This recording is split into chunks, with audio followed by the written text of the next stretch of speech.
Yo, what is going on, you guys? Your boy Czar here to break down your UFC Vegas 95 picks taking place on August 10th. So, really quick, we have 10 fights only. We had a few cancellations, we had a few weight misses, some bigger than others, and we will get into those picks. But first off, I want to tell you guys I've been working with a company called Elite Picks, and in short, they have a plan per month. That's $200 for all those picks. You're going to get NHL, NFL, NBA, and I'm including some UFC picks as well. On top of that, if you watch some of my other videos, you'll notice I'm using a tool called Outlier that has like player props, trends, expected FIP, ERA per 9. If you're interested in that, just go refer to some other videos I've uploaded already. So Outlier will be a tool, but you can have it for 7 days for free. I will attach a link for that. So on top of that, we also have a Discord. So if you're interested in just chatting, you want to fade some picks, tail some picks, that's going to be available right here. And as you can see, we'll upload some picks, and it's up to you whether you want to follow it or not, or if you just want to chat. So other than that, like I said, here's Elite Picks. Here's some of the links. If you just want to join it for the regular plan, it's going to be right there. And for the free month, though, if you do want a free month for those picks, you would deposit via Bet Online. It would be $25 minimum, and you would just send a screenshot, send some proof over. We'll get you set up once we can verify that, and you'll get a month for free on those picks. So, again, just to cover this really quick, doesn't apply here, but these are going to be, this is going to be Outlier, and that's going to refer to like your MLB, NBA, NFL, and college sports if you're into that, and NHL. Nobody gives a shit about WNBA, so we're not going to cover that, but this will be what you would use for these other sports for player props, for example. So getting into the picks, we have Stephanie Luciano taking on Talita Alencar. This is a rematch from Dana White's Contender Series. Talita looked really good at the start, faded bad, like a heavyweight at the end. So I don't know. She might be related to Gaziv. So I don't know. She had the cardio of like a humpback whale. So keep that in mind. I'm going to roll Luciano here. I'm going to trust that potential. I'm going to trust that youth, and that she's able to start and finish this fight the way she ended that Dana White Contender Series fight. So Luciano for the win here. Next up, we have Youssef Zalal taking on Jarno Aarons. This is pretty much a lock. However, this line is untouchable. We're going to trust Youssef Zalal here, that he's going to be able to have his way, pretty much be a decision or finish. That's up to you if you want to prop bet it. I'm not. But if I had to choose a money line at negative 425, it's too chalky. So Youssef Zalal should be able to get the win, but use some caution there. Next up, we have Janata Denise taking on Carl Williams. I'm going to roll Carl Williams. I think he's going to have the wrestling to get this done. Janata Denise is a lot better on the feet. However, we've seen him go down to the floor and he's unable to get up. He just tries to use brute strength. And when you get to this level like a Carl Williams, you cannot get away with that. So Carl Williams should be able to get it done at negative 205. So, and in, to link this into the parlay section, I'm going to be parlaying Carl Williams with, in our next fight, Karol Rosa taking on Pani Kianzad. So both 205 odds. I think it's safe to throw them together, and we'll kind of see how it pans out, but I'm just going to ride it out. So in the next one, I have Karol Rosa. I think that volume's going to pretty much be a problem for Pani. Not too much more to go into that. This is pretty boring of a fight, if I'm being completely honest. A glorified bathroom break. So again, I'm going Karol Rosa with Carl Williams in a parlay. Next up, we have Toshiomi Kazama taking on Charalampos Grigoriou. God damn these names, but it ain't no problem for the GOAT. I'm taking Charalampos. Negative 218 odds is crazy to me, but Kazama is awful on the feet. His defense is to aim and headbutt you with his face into your fist. It's awful. It's pretty cool, but he usually ends up going to bed. So I'm going to go Grigoriou here. I'm not a big Kazama fan. I'm not a big Road to the UFC fan. I think it is pretty much a wash. I think they should cancel that.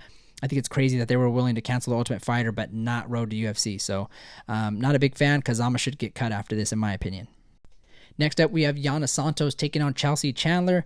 This is a huge weight miss. So Chandler ended up missing by 5 pounds. However, I guess there was a new rule implemented that they got from Florida where if you missed weight initially, you could lose no more than 2 pounds on that second attempt. So, and you had to weigh in during that first hour. You had to. So Chandler kind of got screwed, I think, but this threw me off because Chandler was my initial pick, but 5 pound miss. I don't know if that's a cardio thing. I don't know if she got screwed over by the new rule, just wasn't aware of it.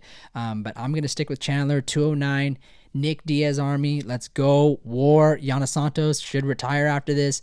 I'm just going to trust that size of Chandler. So use caution though. I'm not going to put anything heavy on this. This is iffy.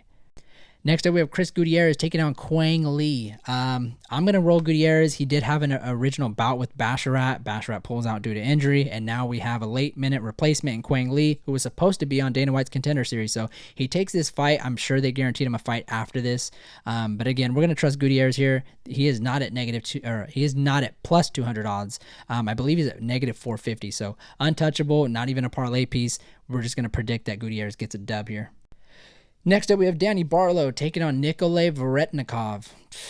Let's go, boy. These names are easy. We're going to go Danny Barlow. Here was another weight miss, I think by 0.25. I don't know. That's a little weird.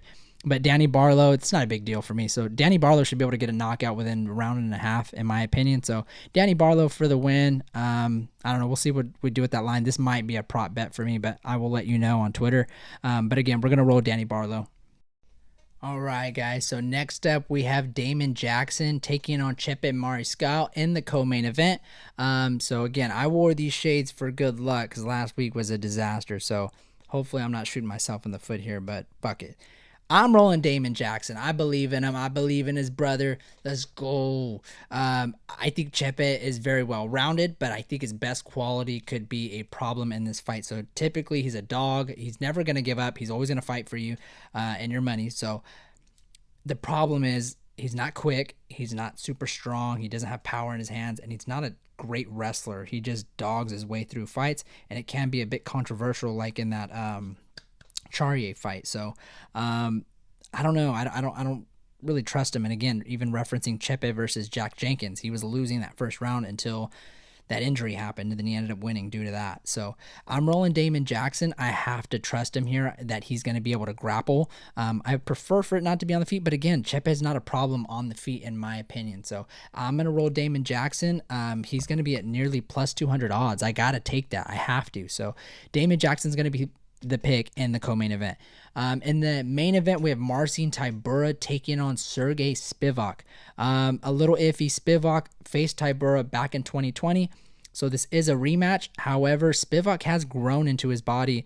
Problem being that if Sergey Spivak does not get trips or takedowns with just brute strength like he does in the first 2 rounds, he starts reaching. So he just starts to reach out, and I think that leaves him open for some counter shots or a takedown for his opponent. So I don't like when you just start to get desperate with the takedowns, because it just shows me you're uncomfortable and you're unwilling to grow into the sport. So for that reason, it's a bit risky, but I'm taking Tybura here. I usually fade Tybura, but I think given the rematch, that confidence that he's going to have, taking that experience in that first fight, although it was 4 years ago, I'm going to trust Tybura is able to do just enough to survive those maybe first 2 rounds and kind of pour it on as we get more into the fight. So give me Tybura here on the money line.